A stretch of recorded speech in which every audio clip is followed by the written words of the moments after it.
And this means freedom, self-awareness, expression. And this to me means you can be more than one thing. I'm Jasmine Bowdry, and you're listening to And This Podcast. So this was a different episode. This is, not about style. This is not about retail. This is not about strategies to, help you grow, but this was about life. And I'm human, right? Life happens.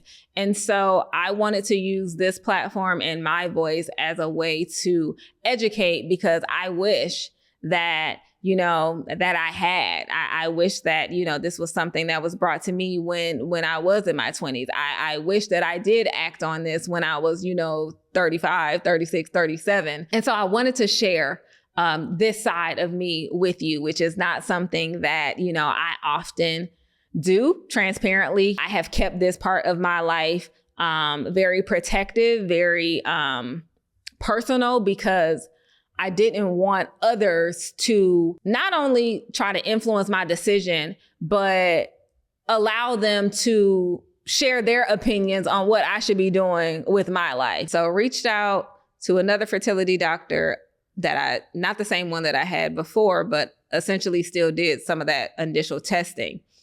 Now, this time, when she told me my follicle count, it was significantly lower.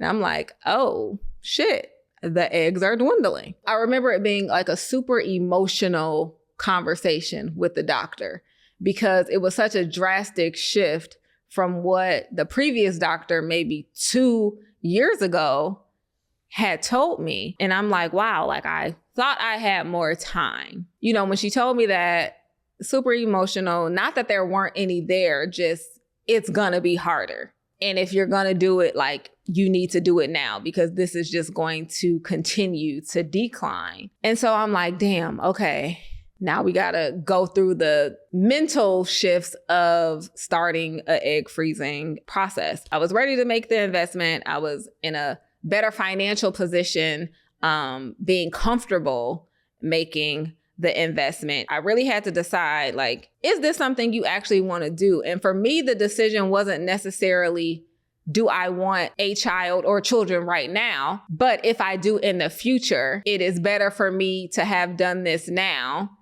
and have eggs to be able to, pull from, essentially, versus waiting until, I meet a partner or whatever that looks like, and then not having that opportunity. So egg freezing for me is more, it's like insurance, right? It's like, it's there. You may need it, you may not. There are thousands of women that, are over a particular age and get pregnant naturally, right? So it's not that it can't happen. So for me, it was more of like, I would rather have a peace of mind knowing that I have some stored away just in case I do want to make the decision to be a mother in this way. There were so many thoughts and decisions that I had to make to even come to the decision of freezing my eggs. But I want you to release the shame, because I know that there is somebody out there that may potentially be going through this, thinking about this, wanting to do this, and they feel like it's not supposed to be this way. But I want to empower you, because this is how I had to empower myself, is that we now have choices, right? We have the choices to be entrepreneurs. We have the choices to make as much money as we want to make. We have the choices to go into many different career fields. And you have the choice to become a mother in this way, if that is what you want. I don't think biblically, I am not one that professes to know every single scripture in the Bible, but I have not heard a scripture that says you have to conceive in this way, right? I think that the beauty of God is that he gives us different options and abilities for the desires of our heart. And I feel like if this desire matches with his will for my life, it will be done however it is supposed to be done, whether that happens naturally or whether that happens through, this process. I can meet my husband tomorrow and I'm like, okay, boom, we get married in 6 months, babe, the eggs is already ready to go, right? It could be that, or it could be, hey, it's been a year. I'm still single. I'm not married, but I am making the decision that I want to be a single mother. I have these that I can pull from as a reserve to be able to go about being a mother in this way. So I want you to release yourself from the shame that you may be feeling of going through this process. There is nothing wrong with you. There is nothing wrong with me. It is just, different. It's just a different path to where you're trying to go. And I think that that's okay, that there is nothing wrong with that. I have realized in this season a lot of things that I have to let go of that will not work. Like it's a really fine balance. Like I want someone that can accept we are a lot of who we identify with and when we lead our businesses. Yep. So I'm like, someone needs to accept that is who I am, but also I am very aware that version of me will not work in a relationship. So I loved how you talked about embracing the fact that, and this kind of means like, how do I let go of the constructs and the accountability and the shame that comes with, like, shame equals should, and should says to me that society has told me that I should have kids, I should be married. Right. And I can't even fathom how every time we see someone get married or have kids or all the things, it's like, damn, did I spend my best years doing the thing that later on was not going to matter? Yep. Right. And releasing that is a thing in itself. I feel like I'm in a season of realizing, like, okay, there's some things you need to let go of if you do want partnership. While I so desperately know I need to have this standard that I want a partner that's going to accept, then I lead. I will get in there and do what needs to be done. And you will get a version of me that at times you may not like. Yeah.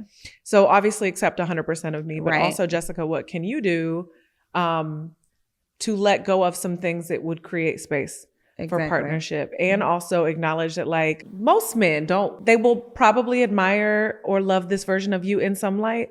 But also they want the other parts of you. And if you don't let her come to life, if you don't move the leader aside and let the playful, soft, happy, joyful, peaceful, loving girl, all the aspects come out, and know that, like, the way that you have had to create mental, physical, and emotional and financial safety in your business, you don't necessarily need to lead in that way in a relationship. What are some of the things that you feel like you have had to let go of to make space? Definitely control. One of the things, I think, just, when you are an entrepreneur, you're naturally a leader. In most cases, you should be. Forced by design. It's hard to, like, I've even found myself, I'm opening my own door. Right. It's because I can control the door opening. I can control that it's not going to hit me. And then in addition to that, it's trust. Right. So you have to not let go of trust, but allow yourself to trust that someone else got you. Right. Because I think as women, nobody's going to have us like us. Yeah. Right. And that's what we think. Yeah. Right. So nobody's going to take care of me better than me. Yeah. And so I got me the best. So I can do all of the things for me. Right. And so you have to make space to allow someone else to be like, I got it. Right. Like, do you know what I heard in that? I got it.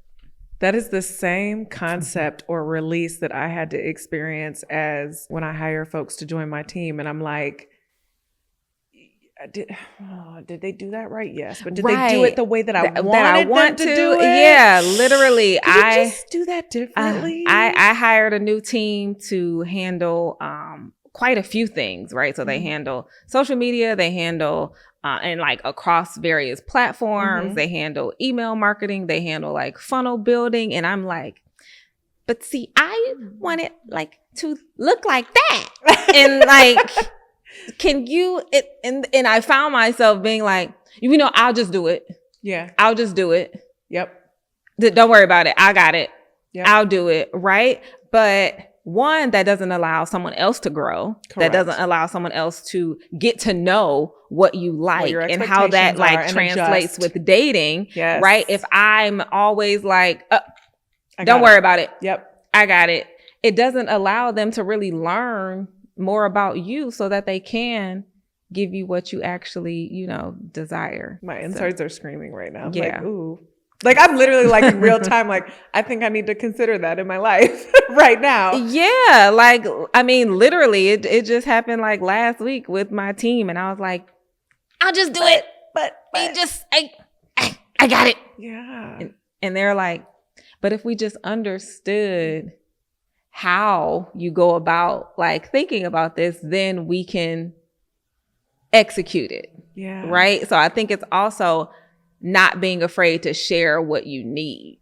Yes. Also, right? Especially when it comes to dating. Like, I like when you hold my hand. I like when you give me forehead kisses. I love when you do that. I love when you do, like, sharing those things instead of typically, you know, I know me, how I used to be in the past. Why you don't, like, why don't you hold my hand? Why do you wait so late? Why do you wait so late? It's because somebody like, why is your phone flipped over? Why is that? Like, you know, why are you so terrible? This is trash. All of it is trash. Everything's trash, right? Instead of saying what you actually like, what's the root of that? Mm-hmm. What are you really trying to get to? Keeping your mouth shut and not stepping into your calling and not saying the thing that you want to say, especially when you're like, that's wrong. People are teaching you guys wrong, or there's a lot missing here, or this is not the only way to do it. Yeah. And I know that I know the way, and I know I can be impactful. And by the way, please stop telling people that. Like, let me help you guys. Yep. That is the equivalent of when you are like quiet. The people that you are meant to serve don't get help. They don't get help. And then they get bad experiences, you know. I was scammed, or this coach, you know, they didn't really help me. And it's because, could you have helped that? If that person would have maybe just seen, you know, your content, but you decided not to show up that day. Mm-hmm. So they went and hired someone else. Yes. And it was a bad experience because that person was not you and couldn't give them what they truly needed. But it happened because you didn't open your mouth.